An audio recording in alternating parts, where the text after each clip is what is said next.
നമ്മളെ ഫ്രാൻസിസ് മാർപ്പാപ്പയ്ക്ക് ശേഷം പുതിയൊരു പോപ്പ് വന്നില്ലേ, പോപ്പ് ലിയോ. അദ്ദേഹത്തിന്റെ ലേറ്റസ്റ്റ് ആയിട്ടുള്ള ഒരു സ്റ്റേറ്റ്മെന്റ് ഉണ്ടായിരുന്നു, എയും ടെക്നോളജിയൊക്കെ ഹ്യൂമാനിറ്റിക്ക് ഭയങ്കര ത്രെട്ടനിങ് ആണ്, അവരുടെ ഡിഗ്നിറ്റിനും ജോബിനൊക്കെ ബാധിക്കുന്നുള്ളത്. എത്രത്തോളം ട്രൂ ആയിട്ടുള്ള കാര്യമാണ് അദ്ദേഹം പറഞ്ഞത്. അദ്ദേഹം ലാസ്റ്റ് ആയിട്ട് അതിൽ പറയുന്നുണ്ട് ഹ്യൂമൻ സെന്റേർഡ് ആയിട്ട് വേണം ടെക്നോളജി ഒക്കെ വരേണ്ടത് എന്നുള്ളത്. നിലവിൽ അങ്ങനെ തന്നെയാണല്ലോ, ഹ്യൂമൻ സെന്റേർഡ് ആയിട്ട് നല്ല പുതിയ എ പോലുള്ള ടെക്നോളജീസ് എല്ലാം നമ്മൾ ചെയ്തുകൊണ്ടിരിക്കുന്നത്.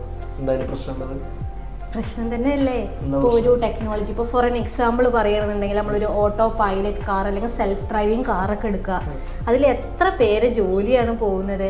ഇപ്പോൾ ഒരു പ്രൈമറി ലെവലിൽ നമ്മൾ നോക്കുകയാണെന്നുണ്ടെങ്കിൽ ഡ്രൈവർ, എത്ര ഡ്രൈവർമാർ ജോലിയാണ് അതിലൂടെ പോകുന്നത്. ഡ്രൈവർമാരെ ജോലി പോകും, പക്ഷെ സ്വാഭാവികമായിട്ടും റോഡിലൂടെയുള്ള ആക്സിഡൻസ് നമുക്കൊരു പരിധിവരെ കുറക്കാനും പറ്റൂലേ.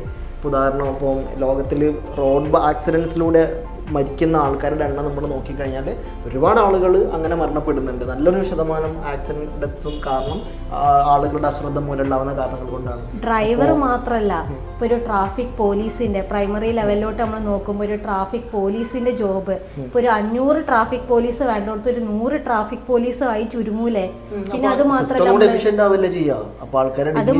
നമ്മൾ നോക്കുന്നത് മീൻസ് വേറെ നമ്മൾ സെക്കൻഡറി ലെവലിലോട്ടൊക്കെ പോകുമ്പോൾ ഹോസ്പിറ്റൽസിലെ ഡോക്ടേഴ്സിന്റെ നേഴ്സിന്റെ എത്ര പേര് ജോലിയാണ് ഒറ്റൊരു ടെക്നോളജി കാരണം പോകുന്നത്. അതായത് ഇപ്പോൾ പറഞ്ഞു വരുന്നത് പിന്നെ എന്താണെന്ന് വെച്ചാൽ ഓട്ടോ പൈലറ്റ് കാറുകൾ അല്ലെങ്കിൽ സെൽഫ് ഡ്രൈവിംഗ് കാർ വരുന്ന സമയത്ത് ഡോക്ടേഴ്സിന് ഈ ഡ്രൈവേഴ്സിന്റെ മാത്രമല്ല ബാക്കി പറഞ്ഞ മെഡിക്കൽ പ്രൊഫഷണൽസ് അല്ലെങ്കിൽ ഇപ്പം may be lawyers, accident related ആയിട്ടുള്ള കേസുകൾ ബാധിക്കുന്ന ലോയേഴ്സ്, ഇൻഷുറൻസ് കമ്പനികൾ, ഇവരൊക്കെ അത് ബാധിക്കും എന്നാണ് പറഞ്ഞു വരുന്നത്. ഓക്കെ, പക്ഷെ സ്വാഭാവികമായിട്ടും നമ്മളൊരു പുതിയ ടെക്നോളജി വരുമ്പോൾ പല ആളുകളെയും ചിലപ്പോൾ അത് ബാധിക്കുന്നുണ്ടാവും. പക്ഷെ ഈവൻ ദെൻ ആളുകളുടെ ഒരു ക്വാളിറ്റി ഓഫ് ലൈഫ് എന്നുള്ളത് കൂടെ തന്നെയല്ലേ ചെയ്യുന്നത്. കോമൺ മീൻസ് എഡ്യൂക്കേറ്റഡ് ആയ ആളുകൾക്ക് അത് ഓക്കെ, ഒരു കോമൺ പീപ്പിളിനെ എത്രത്തോളം അതൊരു എഫക്ട് ചെയ്യുന്ന കാര്യമാണ്. പക്ഷെ എനിക്ക് തോന്നുന്നത് ചിലത് ആളുകൾക്ക് പൊതുവേ ഉള്ളൊരു കൺഫ്യൂഷൻ ആണ് സംഗതി. കാരണം പിന്നെ പോലുള്ള സാങ്കേതിക വിദ്യകൾ വരുമ്പോൾ അത് കുറച്ചൊരു എഡ്യൂക്കേറ്റഡ് ആയിട്ടുള്ള കുറച്ചും കൂടെ പ്രിവിലേജഡ് ആയ ആൾക്കാർക്കാണ് അതിന്റെ ബെനിഫിറ്റ് ഉള്ളത്. സാധാരണ ആളുകൾക്ക് മുഴുവൻ പ്രശ്നമാണ് എന്നുള്ള സംഗതി. ഞാനൊരു സിമ്പിൾ എക്സാമ്പിൾ പറയാം. ഇപ്പം കേരളത്തിൽ തന്നെയുള്ള ഒരു സ്റ്റാർട്ടപ്പാണ് നമ്മുടെ ജെൻ റോബോട്ടിക്സ്. അവരുടെ ബന്ദിക്കൂട്ട് എന്നുള്ള റോബോട്ട് ഇൻട്രൊഡ്യൂസ് ചെയ്തു. അപ്പോൾ നമ്മൾ കോഴിക്കോട് തന്നെ അടുത്ത് പിന്നെ നടന്നൊരു ഇൻസിഡന്റ് ഓർക്കുന്നുണ്ടാവുമല്ലോ, മാൻഹോളിലേക്ക് ഒരാൾ വീണ് അതിൽ ശ്വാസം മുട്ടി മരണപ്പെട്ട ഒരു സിറ്റുവേഷൻ. അപ്പം ഇങ്ങനത്തെ ഒരു സിറ്റുവേഷനിൽ ഒരാൾ പിന്നെ വളരെ പ്രയാസപ്പെട്ട് മാൻഹോളിലേക്കൊക്കെ ഇറങ്ങി. നമുക്കറിയാം സാധാരണഗതിയിൽ ഒരാളും തയ്യാറാവാത്തൊരു ജോബാണ് ഈ ഒരു സംഗതി. ഇപ്പം നമ്മളൊക്കെ അഴുക്ക് പോകുന്ന ആ ഒരു പിന്നെ ക്ലീനിങ് ടണലിലേക്ക് ഇറങ്ങിയിട്ട് അത് ക്ലീൻ ചെയ്തെടുക്കുന്ന ഒരു ജോലി എന്നുള്ളത്. അപ്പം ജെൻ റോബോട്ടിക്സ് ബന്ദിക്കൂട്ട് എന്നൊരു റോബോട്ട് ഇൻട്രൊഡ്യൂസ് ചെയ്ത സമയത്ത് അവരുടെ പ്രൊഫഷൻ കുറച്ചും കൂടി ഡിഗ്നിഫൈഡ് ആവല്ലേ ചെയ്തത്, അവരുടെ ക്വാളിറ്റി ഓഫ് ലൈഫ് കൂടല്ലേ ചെയ്തത്. അത് ശരി, അതൊരു സീവേജ് ക്ലീൻ ചെയ്യുന്ന പ്രോസസ്സാണ്. പക്ഷെ എത്ര ഡിഗ്നിറ്റിയില്ല, ഡ്രൈവർ ജോബ് ഒന്നും ഒരു ഡിഗ്നിറ്റിക്ക് കുറവുള്ള ജോബല്ലല്ലോ. സോ അങ്ങനത്തെ എത്ര പേര് ജോബാണ് പോകുന്നത്. പക്ഷെ ആ ഒരു പെർസ്പെക്റ്റീവിൽ ചിന്തിക്കുമ്പോൾ അതിലൊരു പോയിന്റ് ഉണ്ട്. കാരണം കുറെ ആൾക്കാരുടെ ജോലി നഷ്ടപ്പെടുന്നു, മേ ബി സ്കിൽഡ് ആയിട്ടുള്ള കുറെ ലേബേഴ്സ് മാറുന്നു എന്നുള്ള സംഗതി. പക്ഷെ ഇത് മോറിലേക്ക് എന്താ വെച്ചാൽ ഒരു ട്രാൻസ്ഫോർമേഷൻ ആണ്. ഇപ്പോൾ ഉദാഹരണം പറയാം, ഇപ്പോൾ കമ്പ്യൂട്ടർ വന്ന സമയത്ത് നമ്മുടെ നാട്ടിലേക്ക് ഒരുപാട് ഒച്ചപ്പാടും ബഹളങ്ങളും ഇതുമായി ബന്ധപ്പെട്ടുണ്ടായിരുന്നു. സിമിലർ ആയിട്ടുള്ള ഒരു സംഗതി തന്നെയാണ് ഇപ്പോൾ നമ്മൾ എയുമായി ബന്ധപ്പെട്ടും പറഞ്ഞുകൊണ്ടിരിക്കുന്ന ഒരു പിന്നെ സംഗതി എന്നുള്ളത്. അപ്പോൾ കമ്പ്യൂട്ടർ വന്ന സമയത്ത് ഉണ്ടായ മാറ്റം എന്താണ്? പിന്നെ ടൈപ്പ് റൈറ്റിംഗ് കാര്യങ്ങൾ ചെയ്തിരുന്നത് അല്ലെങ്കിൽ കൈപ്പടയിൽ എഴുതിയിരുന്ന സംഗതികളൊക്കെ പിന്നെ കീബോർഡ് ബേസ് ചെയ്തിട്ട് നമ്മൾ കുറച്ചും കൂടെ പ്രൊഫഷണൽ ആയിട്ട് ചെയ്യുന്ന രീതിയിലേക്ക് വന്നു. അന്നും സെയിം കൺസേൺസ് ആൾക്കാർക്ക് ഉണ്ടായിരുന്നു.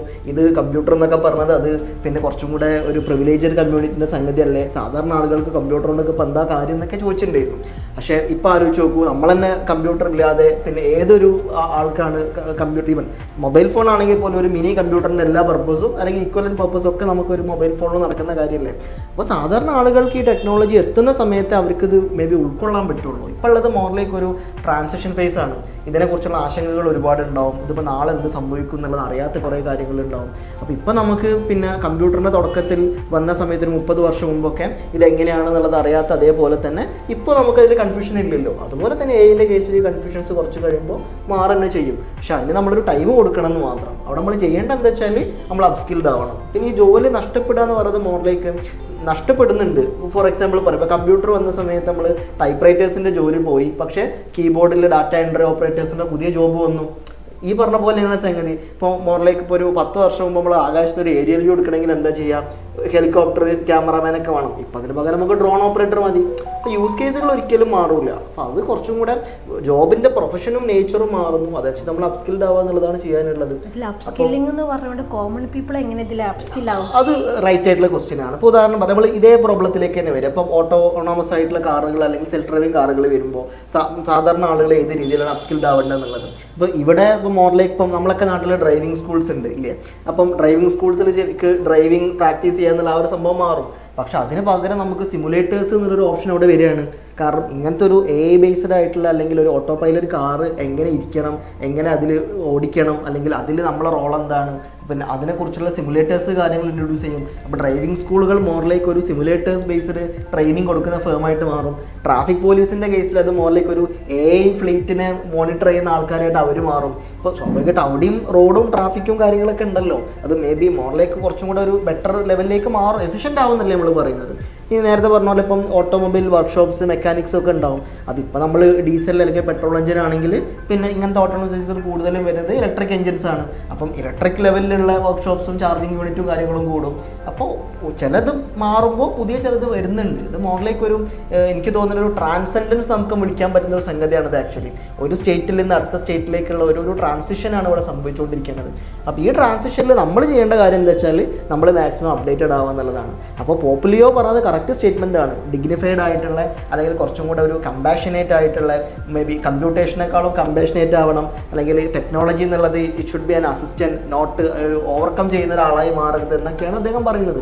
സെയിം സംഗതിയാണ് അവിടെ നടക്കുന്നത്. അതിനുള്ള ബെസ്റ്റ് എക്സാമ്പിളാണ് നമ്മളെ ബണ്ടിക്കൂട്ട് പോലുള്ള റോബോട്ടുകൾ. അപ്പോൾ എനിക്ക് തോന്നുന്നത് അതാണ് അതിനുള്ളൊരു ജസ്റ്റിഫിക്കേഷൻ എന്നുള്ളത്. പോപ്പ് ലിയോയുടെ ടെക്നോളജിനെ കുറിച്ചുള്ള ഈ സ്റ്റേറ്റ്മെന്റ് നിങ്ങളുടെ അഭിപ്രായം താഴെ കമന്റ് ചെയ്യുക.